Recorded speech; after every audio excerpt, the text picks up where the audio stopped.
अस्सलाम वालेकुम everyone, I hope everybody is doing alright. आज हम बात करेंगे अवॉइडेंट रिस्ट्रिक्टिव फूड डिसऑर्डर के बारे में।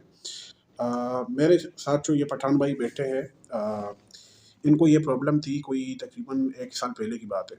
और ये हमारे इस इदारे में काम करते हैं। और इनको जो ये प्रॉब्लम थी वो ये थी कि इन्होंने जो लोबिया है, चना है और वो कहते हैं साग है, तकरीबन कोई 2 साल पहले इन्होंने वो खाया। और उसके बाद इनको ये हुआ कि उल्टी आ गई।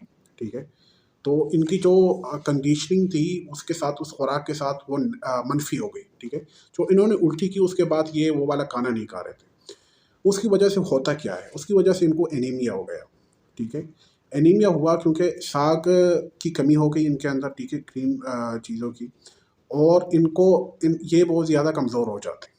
ठीक है, कमज़ोरी की वजह से इनको ये प्रॉब्लम आई। जब ये मुझसे तकरीबन 1 साल पहले मिले और इस इदारे में आए, तो मैंने इनसे बात की, तो इन्होंने मुझे अपनी कंडीशन बताई। तो तब मैंने इन पे कॉग्निटिव बिहेवियर थेरेपी अप्लाई की।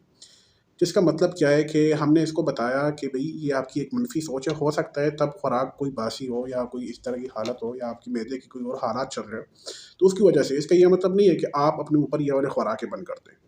ठीक है, तो avoidant restrictive food intake disorder में ये कुछ होता है। और अगर इसके लिए बेहतरीन ट्रीटमेंट है हमारे पास, सीबीटी कॉग्निटिव बिहेवियर थेरेपी, यानी कि मरीज़ के ख़यालात को बदलना।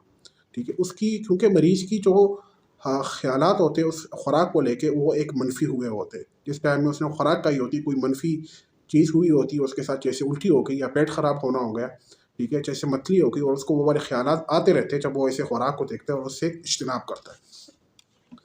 ठीक है, तो इसमें क्राइटेरिया में अगर देखा जाए तो इसमें यही है कि वज़न कम होता है। इनका भी वज़न कम हुआ था, अगरचे बाकियों की निस्बत इतना ज़्यादा कम नहीं हुआ था, लेकिन वज़न कम हुआ था इनका। और क्योंकि इनको एनीमिया हो गई थी, खून की कमी हो गई थी, न्यूट्रिशन की कमी हो गई थी, जिसके खून की कमी आ गई इनमें।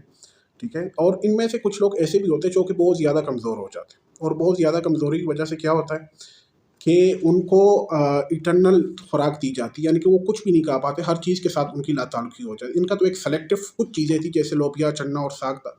लेकिन कुछ लोगों का ऐसे भी होता है कि वो बिल्कुल नहीं खा पाते, और उनको फिर वेन्स के ज़रिए, उनकी खून की रगों के ज़रिए खुराक दी जाती है।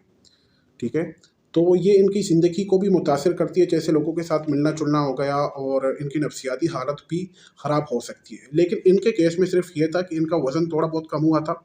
ठीक है, और इनको एनीमिया हो गई थी क्योंकि ये साग नहीं खा रहे थे। ठीक है, तो इनकी ट्रीटमेंट बाकायदा तौर पे साइकोलॉजिकल हुई, और वो काफ़ी करामत हुई इनके लिए। तो अगर आपको भी इस तरह का कोई इश्यू है तो आप मेरे साथ राब्ता कर सकते हैं। Thank you so much.